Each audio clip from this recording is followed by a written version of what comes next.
يعني نقدر نقول هو مكسب مهم، بس في نفس الوقت خداع، لانك انت بتلاعب فرقه جايه من الدوري الصومالي. يعني لو خدت الفرقه دي وحطيتها في دوره ابو قير عندنا برضه هتخسر. فانت خلي بالك بتلاعب فرقه قطع ميه ونور. لكن في كام نقطه كده هتكلم عليهم بسرعه. اول حاجه،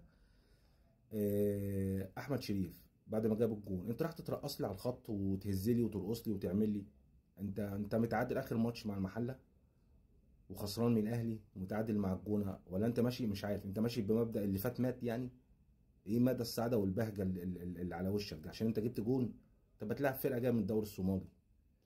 دي اول حاجه. تاني حاجه، اللي هيقول لي على المدرب ده او المدير الفني ده ان طريقه لعبه بيعمل بيلد اب من تحت او بيطلع بالكوره، هقول له انت ما بتفهمش في الكوره، مالكش علاقه بالكوره اصلا اساسا.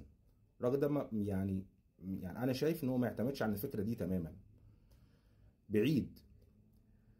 تالت حاجه، احمد ربيع لعيب رقم 6 كويس وكل حاجه، بس انا شايف ان دونجا احسن منه لانه بيقفل احسن منه واسرع منه.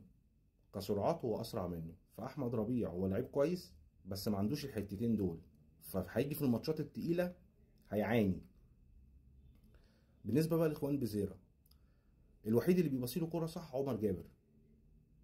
يعني الوحيد اللي في الملعب اللي بيديله كوره صح عمر جابر.